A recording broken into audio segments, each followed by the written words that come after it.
Price the Lord, ஹல்லேலூயா. கிறிஸ்துவுக்குள் பிரியமானவர்களே, இந்த அருமையான காலை வேளையிலும் தேவ சமூகத்துக்கு வந்த உங்கள் ஒவ்வொருவரையும் இயேசுவின் இணையற்ற நாமத்தினாலே அன்பின் வாழ்த்துக்கள். இன்றைய தியானமாக சில வார்த்தைகளை நாம் பார்ப்போம். பாருங்க, வாழ்க்கையில் ஒவ்வொருவருக்கும் ஒவ்வொரு காலகட்டத்தில் பிரச்சனைகள் வரும். ஸோ எல்லாருடைய வாழ்க்கையில் பிரச்சனை இருக்குது. பிரச்சனை இல்லாத மனுஷர்கள் இந்த உலகத்தில் கிடையாது. சின்ன பிள்ளைகளாகட்டும் பெரியவர்களாகட்டும் அவங்கவுங்க தகுதிக்கு தகுந்தாற் போல், அந்த சூழ்நிலைக்கு தகுந்தாற் போல் அவங்களுக்கு பிரச்சனைகள் வரும். பாருங்கள், இப்போ பிரச்சனைன்னு எடுத்துக்கிட்டோம்னா முக்கியமாக குடும்பத்தில் பிரச்சனையாக இருக்கலாம், இல்லை வேலை ஸ்தலத்தில் பிரச்சனையாக இருக்கலாம், படிப்பின் காரியத்தில் பிரச்சனையாக இருக்கலாம், இல்லை நண்பர்களுக்கு மத்தியில் பிரச்சனையாக இருக்கலாம். இப்போ இந்த பிரச்சனைகள்லாம் ஏதோ ஒவ்வொரு முறையும் நம்ம இடத்துல வரும்போது அதில் நம்ம சோர்ந்து போகிறோம். நிறைய பேருடைய வார்த்தையை நான் கேட்டிருக்கேன். ஏன் ஆண்டவர் கண் இல்லையா, ஏன் ஆண்டவர் என்னை பார்க்கவே மாட்டுறாரு, நான் ஜெபம் பண்ணுற ஆண்டவர் கேட்கவே மாட்டுறாரு, சில காரியங்கள் ஏன் இப்படியே நடக்குதுன்னு ஓயாமல் நம்ம பலவிதமான கேள்விகளை ஆண்டவர் முன்னாடி கொண்டு வந்து வைக்கிறோம். ஒரு பிரச்சனையை சந்திக்கும் போது பாருங்கள், இந்த வாழ்க்கையில் நம்ம வந்துட்டோம், இந்த உலகத்தில் பிறந்துட்டோம், இந்த உலகத்திலிருந்து பரலோகம் போகும் வரைக்கும் நம்ம எல்லா இடங்களிலும் எல்லாத்தையும் சந்திக்க வேண்டிய சூழ்நிலையில் இருக்கும். ஒரே முறை தான் வாழப்போகிறோம். வாழ்ந்து இதில் தோற்று போகக்கூடாது, இதில் ஜெயிக்கிற பிள்ளைகளாக இருக்கணும். இந்த வாழ்க்கையின் போராட்டத்தில் போராடி ஜெயிக்கிற பிள்ளைகளாக இருக்கணும். நம்ம உட்கார்ந்து கேள்வி கேட்க ஆரம்பிச்சிட்டோம்னா, நம்ம பிரச்சனைகளை ஆராய ஆரம்பிச்சிட்டோம்னா கண்டிப்பாக இதில் நமக்கு ஒரு சொல்யூஷன் கிடைக்காது. பாருங்கள், இதே விதமாக வேதாகமத்தில் ஒரு மனுஷருக்கு ஒரு பிரச்சனை சொல்லப்பட்டிருக்கு. ஒரு பிரச்சனை இல்லை, இத்தனை பிரச்சனையும் ஒரே மனுஷனுக்கு வந்திருக்கு. பாருங்கள், யோபு குறித்து பார்க்குறோம். அவருக்கு பார்த்தீங்கன்னா ஒரே நாளில் சொத்து இழக்கிறார், பிள்ளைகளை இழக்கிறார், மனைவி தூஷிக்கிறார், அது மட்டும் சரீர பிரகாரமான பிரச்சனைகள், 4 பக்கமும் அவருக்கு பிரச்சனை. உடனே அந்த பிரச்சனை இல்லை, யோபு உடனே எடுத்து, ஆண்டவரே உமக்கு கண் இல்லை, என்னை ஏன் இப்படி படைச்சிங்க, என்னை உண்டாக்காமல் இருந்திருக்கலாமே, நீங்கள் ஏன் என்னை இப்படி பண்ணிட்டீங்க, நான் உமக்கு பலி செலுத்தலையா, உமக்கு காணிக்கை செலுத்தலையா அப்படின்னு ஆண்டவரை நோக்கி அவர் கேள்வி கேட்கவே இல்லை அப்படின்னு வேதம் சொல்லுகிறது. 1ஆம் அதிகாரம் 22வது வசனத்தில் நம்ம வாசிச்சோம்னா, இவை எல்லாவற்றிலும் யோபு பாவம் செய்யவும் இல்லை, தேவனை பற்றி குறை சொல்லவும் இல்லை. ஹல்லேலூயா. பாருங்க, அவர் குறை சொல்லவே இல்லையா.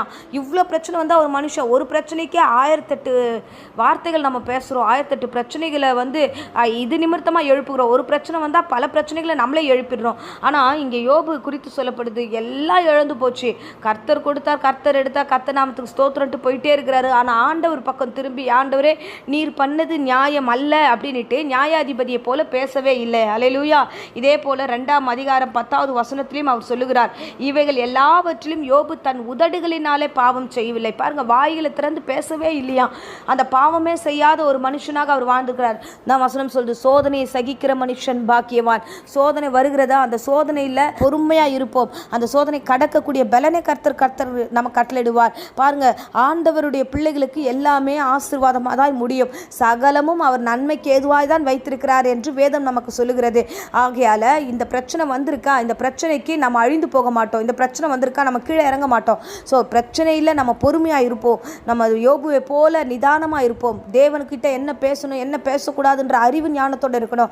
நம்ம பாவம் செய்யாத பிள்ளைகளாக இருக்கணும். வாய் இருக்குதுன்னு இஷ்டத்துக்கு பேசி குறை சொல்லி கடவுளை மனுஷனை குறை சொன்னது போதாதுன்ட்டு இப்போ தெய்வத்தையே நம்ம குறை சொல்ல ஆரம்பிச்சிடும்.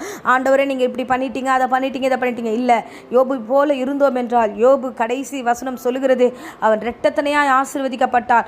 எதெல்லாம் போச்சோ அதெல்லாம் அவனுக்கு திரும்ப வர ஆரம்பிச்சது. எந்த இடம்லாம் சாட்சி இழந்தானோ, நீங்கள் சொல்லிக்கிட்டே இருக்கீங்க சாட்சி போச்சு இல்லை, அந்த சாட்சி மறுபடியும் ஆண்டவர் ஏற்படுத்துவார். எல்லா இடத்துலையும் சாட்சியாக நம்மளை வாழ வைக்க வல்லவராக இருக்கிறார். ஹல்லேலூயா. ஸோ யோபுவை போல வருகிற பிரச்சனைகளை நிதானமாக கையாளுவோம். கர்த்தர் என்கிட்ட இருக்கார், அவருக்கு தெரியாமல் எனக்கு ஒன்றுமே நடக்காது, என் தலையின் முடி கூட ஒன்றும் தரையில் விழாதுன்னு விசுவாசிங்க. நிச்சயமாக அது தலையின் முடி ஒன்றும் கீழே விழாது. கர்த்தர் உங்களை அப்படியாய் பாதுகாத்துக் கொள்வார். ஆமென். பிரச்சனையை சகித்து சோதனையை சகிக்கிற மனுஷன் பாக்கியவான் என்று சொல்லப்படுகிறது போல, பாக்கியவான்களாக இரட்டத்தனையான ஆசீர்வாதத்தை பெற்றுக்கொள்வோம். அமைதியாய் பொறுமையாய் யோபு போல ஒரு குறை சொல்லாதபடிக்கு நம் நாவை நாமே காத்துக்கொள்வோம். ஆமென். இப்பொழுதும் உங்களுக்காக நான் ஜெபிக்கிறேன். அன்பு ரட்சகா, என் பிள்ளைகளுக்காக ஜெபிக்கிறேன். பிள்ளைகளை பத்திரப்படுத்தும், பாதுகாத்துக்கொள்ளும். வருகிற என்ன இடர்களாகட்டும், பிரச்சனைகளாகட்டும், வியாதியாகட்டும், சோர்வாகட்டும், பயமாகட்டும், எல்லாவற்றும் இயேசுவின் நாமத்தில் நான் சபித்து கட்டுகிறேன். இந்த பிரச்சனையிலிருந்து இந்த பிள்ளைகள் மெல்ல வெளியில் வர கிருபை தாங்க ராஜா.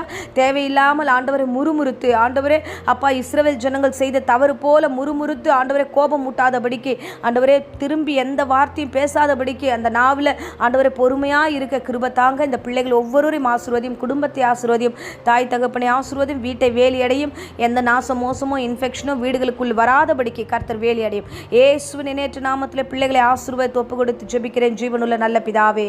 ஆமென். Praise the Lord.